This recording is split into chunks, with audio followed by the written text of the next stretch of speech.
હાજી ભલા સાધુ હરિ સાજા ઉપાધિતા છે સ્વયં સાધુ. આપણે લોકો તારે સાધુ બાધુ આવ્યા છે કે બાધુ નાવા બાધુ છે લોકોને ભારે પડતા માલ મસાલા ખા ભગવાન ગુડવા દીખો. હાજી ભલા સાધુ હરિકીર સાજા તને કેવું બાંધતા જાય. માનવ પ્રાણ એકતા સુખ દુઃખ માં સંભાવ. માનવ પ્રાણ એકતા સુખ દુઃખ માં સંભાવ. અહીં કે સુખ કહે નહીં સ્વરું ચાવાય. તને કેવું બાંધતા જાય સ્વયં સાધુ. હાજી ભલા સાધુ હરિકીર સાજા તને કેવું બાંધતા જાય સ્વયં સાધુ. लालच लोभ हराम है रहने गाछे दाम. लालच लोभ हराम है रहने गाछे दाम. नारी नागरी समतजे रचे निरंतर राम. तने के उपाधिता जय स्वयं साधु. हाजी भला साधु हरिकीर साजा तने के उपाधिता जय स्वयं साधु. મારા છતાંની વાત છે. મહારાજે સંતોને આજ્ઞા કરેલી 5 પર્વો છે ને કે તમે જ્યાં અપમાન થાય ત્યાં સત્સંગ કરાવો, જ્યાં સન્માન થાય ઉપડી નીકળો. પછી મહારાજે મુક્તાન સ્વામીને આજ્ઞા કરી તમારું 7 સાધુનું મંડળ છે અમદાવાદ જાઓ. અમદાવાદમાં જયારે ગયા તે વસ્તીમાં તો ન ઉતરે. જ્યાં ભૂતનો વાહો હોય ત્યાં મસાણ ખરી હોય ત્યાં ઉતરે. ત્યાં અમદાવાદમાં દરિયાપીરનું ઘુમટ છે જ્યાં સાધુ બધા ઉતર્યા. ગામથી દૂર છે. ઉતરા એટલે ભૂત નો વાહ હતો. એ મરીના ઉગત્યા થયેલા એના બધા જાય ભૂત. ત્યાં સ્વામી નું સાધુ નું મંડળ ગયું તો ભૂત બધા હામા ઉભા રહ્યા કે અમારી જગ્યા છે અમને તમે ઓળખશો. સ્વામી અમને ઓળખશો અમારું માંડે ને રાંડે નહીં. અમે મરવાનું જેવું અમે તો સાધુ થયા મરી જાય કોક પછી શું ધામમાં બેસ એમ કરીને સ્વામી ઉપદેશ આપ્યો કે તમે ઉગત્ય થયા છો તો લાવો પાણી છાંટી. એમ કરીને સ્વામી વર્તમાન ધરાવ્યા તમે તમારો મોક્ષ કરીએ એમ કરીને મુક્તને પાણી છાંટ્યું. એ બધા સદગતિ થઈ બધા વૈકુંઠમાં જેમ ટપકા મંડી પડ્યા. એ જગ્યા બધી ખાલી થઈ. મહારાજે આજ્ઞા એ કરેલી કે 6 કલાક ધ્યાન અને 6 કલાક જ્ઞાન વાર્તા અને જ્ઞાન ગોષ્ઠી ભાગવત છે ગીતા જમા શું કરું એવું બધું મારે આજ્ઞા કરેલી. સવારના પુરાણ સંતો સાબરમતીમાં નાહી લઈએ અને નાહી ધોઈને 4 પૂજાપાઠ કરી અને જે આંબલીના ત્યાં વન છે દરિયાપીરનું ભૂમિ અંદર એ છે ત્યાં સમજો બધા આસન સ્વસ્થ આસન વાળી બધા બેસી જાય.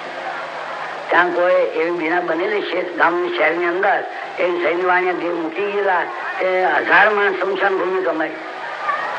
બધા ગમત કરેલા સાધુ જોયા બધા આમ ધ્યાન કરીને બેઠેલા. અંદરો અંદર ગાતો બધા કેવું જ નથી. બધા લોકો છેતરવા અને માલ સીધા ખાવા અને આ લોકો બેઠા છે એમ અંદરો અંદર બધા ટીકા કરે. એમ કરતા કરતા કેવડી કેમ કહેવાય કે આપણા જૈન શાસ્ત્રોને શું છે કે હરપ ઉપર પડે અને કોઈને માથે ચડી જાય અડે પણ છતાં ન હલે અને ધ્યાન ધરે સાચું. ત્યાં ભગવાને રાતે હરપ ચડી ગયો વામલીના ઝાડ ઉપર પીડ્યો એટલો પીડ્યો કોઈના ખભા ઉપર કોઈના માથા ઉપર કોઈના પગ ઉપર સોના લે મોટી થાય અને દેહને લાકડા કરી નાખ્યો. અને એમ ખબર ના પડી શું હરપ છે કાંઈ જાણ્યું નહીં. કોઈના બધા વાણિયા બધા સમજી ગયા આ તો ખરા કહેવાય છે. આ તો આપણે જૂઠું કરતા હતા એની મસ્કરી કરતા હતા. આ તો કેવું છે હવે ધ્યાનમાંથી ઉઠે પછી લાગુ વાયરો બધો પૂર્ણ આવી ગયો કે કેવું છે કેવું છે. બધા દર્શન આવ્યા અને સ્વામી તો 12 વાગે ઉઠ્યા. બધા સુંદર બધા પગમાં પડી ગયા તમે કેવું છો કેવું છે. સ્વામી તો કોઈ કાંઈ એવો ન માન ધરાવે. અમે કેવું જ નથી. અમે તો સ્વામિનારાયણ સાધુ છીએ. અમારા જે સહેજાનંદ ભગવાન કેવું છે એ તો ગલ્લામાં બેઠા છે. આ બધી વાત જાહેર કરી. પછી બધાનો ગુણ આવી ગયો. જમવાનું શું કરો છો કે જમવાનું અમારે રસોઈ ન લેવાય. અમારા 2 શું ગામડા ફરવાઈ ગયા છે શહેરની અંદર સાદા રોટલા મળે કોઈ ખીચડી ના કાંઈ મળે તો અમે પ્રસાદ લઈએ. કે હાય સાધુ આટલું બધું નિષ્કામ ગુણ ધર્મ અને અમે કાશી મહારાજને આપેલી છે તે કાશી સાધુને આપી દઈએ છીએ. તે 15 અનાજ પૂરું થાય અને અમે પાછા ઉતારીએ પછી વધારે ન લઈએ. તો 12 વાગે એટલે અનાજ જેવું તું નાખ્યું હોય અને સાબરમતીમાં ધોઈ કોઈ લણ નાખ્યું ડુંગળી નાખ્યું હોય એ સાફ સુફ કરી અને બધું થાય સાફ કરી તે બધું જમે પાછળ બોલ. તો કૂતરું કડવાયું સ્વામીને દયા આવી કે કૂતરું તું ગોળો ખા. કૂતરું ઊંઘી જોયું નાહી ગયું ખાવા પણ નહીં. અને એ કૂતરું ગંધાતું ખાતું હોય છે એ સંત બધા આવું જમતા આવી રીતે મહારાજની આજ્ઞા. પછી બધાને ગુણ આવ્યો એટલે હું પ્રશ્ન એવો પૂછું, મહારાજ તમે ધ્યાન આખી રાત ધરો છો, આખો દિવસ કેમ કરો છો? કે 12 વાગ્યા પછી અમને ભગવત વાર્તા કથા વાર્તા કરી. મને બહુ અમારા કે તમારી પાસે આવું સત્સંગ કરવા તો આવજો. પછી બધા 1000 માણસ દયાજનો ઘુમટ બહુ મોટો જોયો હોય તો ત્યાં સંતો બેઠા હતા અને ભાગવત સ્વામી ભણેલા હતા. મુક્તાન ભાગવતની કથા ઉપાડી અને બધા વાતો કે બધા ગુણ આવી ગયો. પછી એક શાસ્ત્રી બેઠા હતા, અમારે પ્રશ્ન પૂછવો, જો ક્રોધ ન કરો તો અમે પ્રશ્ન પૂછ્યું કે અમને સારું ક્રોધ ન કરે, મારો ટકાવો અહીંથી ગાડી ઠીસકા ગાડી આપણે મૂકો તો અમે સહન કરી, પણ અમે હામાં નથી. ઓહો આવા થતું એમ બધું ગુણ આવ્યા. પછી એ પ્રશ્ન એવો પૂછ્યો કે અમારામાં ઘણા વિદ્વાન હોય છે, ભણેલા હોય છે, પણ એને અર્થે કોઈ બીડી કોઈ છોડતો નથી, ત્યાં કોઈ બીજું વ્યસન મૂકતો નથી, અને તમને આ વાત ભણેલ નથી, તમે વિદ્વતા આવડતી નથી, પણ તમે આવું વાતું કરો છો, સંસાર જૂઠો કરી નાખો છો અને દારૂમાં છોડાવી નાખો છો. એમાં શું શક્તિ છે એ અમને જવાબ આપો કે અમારામાં શક્તિ તો સ્વામી કાંઈ નથી, પણ એક જાતનો ખુલાસો કરીએ કે 2 જાતના ચણા છે, શેકલ ચણા અને કાચા ચણા. એમાં શેકેલા ચણા હોય મીઠું નાખેલા બહુ મજા પડે જમવામાં, ફરા લાગે, પણ વાવ્યું તું ઉગે નહીં. અને કાચા ચણા છે, ખાતા મીઠા ના લાગવા ઉગી જાય. અમે અમારી વિદ્વતા બહુ નથી, પણ મહારાજના અંબાની એક શબ્દ કહીએ એટલે જેમાં સાર પડી જાય છે. અને બધા ભણેલા બીજું જઈને બહાર ફૂંકે, આગુ પાછું કરે તો વાત તો કરે, પણ એમનો ભાર પડતો નથી. એ સ્વામી જવાબ એવો આપ્યો, બધા ખુશ થઈ ગયા. હવે સ્વામી અમે રજા લઈશું કે કેમ મહારાજ? અહીં સન્માન થયા. હવે અહીં રહેવા નહીં, જ્યાં ધોકામારો રહી છે, પણ જ્યાં સન્માન ત્યાં રહેવાનું નહીં. જો માન અપમાન એકતા, જો સન્માન રહેવાનું ભાવે ત્યાં ધોકા પર નાખી જાય. આ સ્વામી લખ્યું માન અપમાન એકતા, સુખ દુઃખમાં સંભાવ, અહીં કે સુખ અલ્પ હે તને કે ઉપાધિ તજે સોય સાધુ. એક બીજી વાત કરી પ્રોક્ષની કે ખાનદેશમાં અમે ગયા હતા તો તુકારામ ભગત થઈ ગયા, મહાસંમત કૃષ્ણ ભગવાનના ઉપાસક. પછી હોતાશીલતાનું આવ્યું તે બધા લોકો શું કે હવે આપણે તેવું બોલાતું એક ભગત ગોઠી લાવો ને હવે ગઢે બેસાડો, હવે બેસાડીને આપણે ઢોલા વગાડો ને જેમ તેમ બોલો.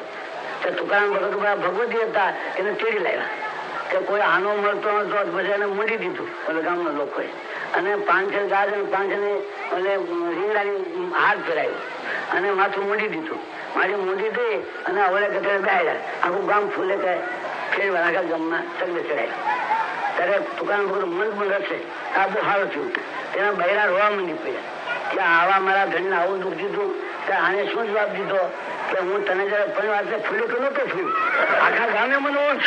તુકારામ ભગત થઈ ગયા, તુકારામ ભગત થઈ ગયા. બીજો ફાયદો શું પડ્યો? આ ઘાયલો મફત નતો મૂંડો, આને મફત મૂંડી ગયો, એ પણ ફાયદો પડ્યો. બીજો ફાયદો શું? શાક નહોતું મળતું, આ દાદી શાક હતી, રીંગણ છે, એવો ફાયદો પડ્યો. હવે અમે એક શહેરમાં ગયા, તુકારામ જાનભાઈ તુકારામ ભજન કર્યું. હતા ત્યારે કોઈ ઓળખ્યા નહોતા, પણ અત્યારે આખું દેશનું ભજન કરે. શું અપમાન વેઠ્યું?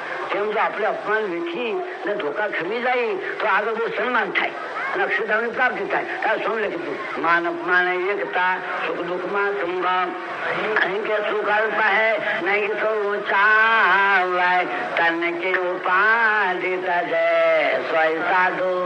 હાજી ભલા સાધુ હરિ કીર્તાય જય તને કે ઉપાધિ તજ. અત્યારે તમે સભા બેઠી છે, કદાચ કોઈ માણસ ન હોય તો ખટકમ ક્યાં છે? રાતે 12 વાગે સુધી લાગે ચાલે ઉઠે, પણ કદાચ દેખાવો નહીં કે આ બેઠા હતા ભજન કીર્તન મારા ગમતા એવો નહીં. એ તો કોઈ ન હોય તો ભગવાનને સંભાળી પોતાનું કાર્ય કર્યા કરે. જો એ સન્માન નહીં બસ માને. હવે શું કે છે? લાલચ લો બહરામ હે રહે ગાંઠે દામ, લાલચ લો બહરામ હે રહે ગાંઠે નારી નાગરી સમતજે રટે નિરંતર રામ તને કે ઉપાધિ તજે સોય સાધુ. હાજી ભલા સાધુ હરિ કીર્તાય જય તને કે ઉપાધિ તજે સોય સાધુ. મઠન બાંધે મમતા કરી સચતા કે નિચાર, મઠન બાંધે મમતા કરી પોતાને રહેવા માટે ઓરડો નહીં. હવે સભા મંડપ હોય એમ બધા હોય. મઠન બાંધે મમતા કરી સચતા કે નિચાર, ક્રોધ ન ઉપજે સો સાચા વેરાય જાય તને કે ઉપાધિ તજે સોય સાધુ.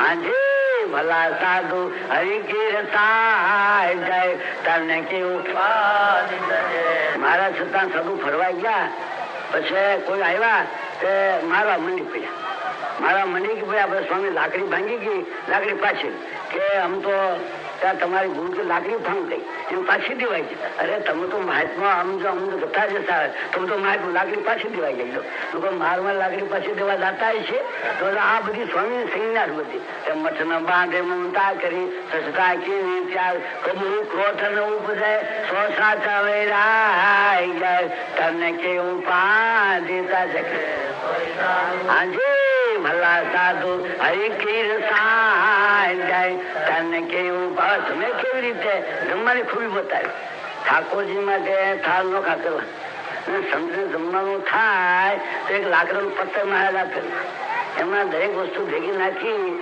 સ્વામી નારાયણ નારાયણ પાણી ઠંડી જમાયેલું છાસ ને ધાન એવું જમાયેલું મીઠું હોય મોન થાવ કે ખીરો ખીચડી કદી હોય પણ પાણી નાખી જમાય એ સ્વાદી વર્તમાન ત્યારે જો સ્વાદ વર્તમાન નહીં તો આ બધું પાણી નાખી દઉં એમાં સમય લખી દીધું જાગે કાંતમ તમા રચના ભોગ વિલાસ મુક્તાન સો સંત તું સદા રહ તેરી પાસ જાય ઉપાધિતા જય સોય સાધુ હાજી ભલા સાધુ હરિ કીર્તાય જય તને કી ઉપાધિતા આ શંકા લક્ષણ છે મારા છતાં વાત છે મહારાજ એકદમ સંત ફરવા જાઓ મહારાજ મને વાતો નથી આવતી લાવો તમે વર્તન વાતો કરશો તમે બોલું નહીં તમે ધ્યાન બેસીને લોકોને બહાર પૂછે તમારી વાત સાંભળે મહારાજે એવી આજ્ઞા કરેલી સંતોને કે પાંચ જણને વર્તમાન ધરાવી જ્ઞાન લું તે ક્ષેત્ર વાહે ફરે હળ વાહે ફરે સત્સંગની વાતો કરે નાવું ધોવું પૂજા પાઠ કરવી શું કે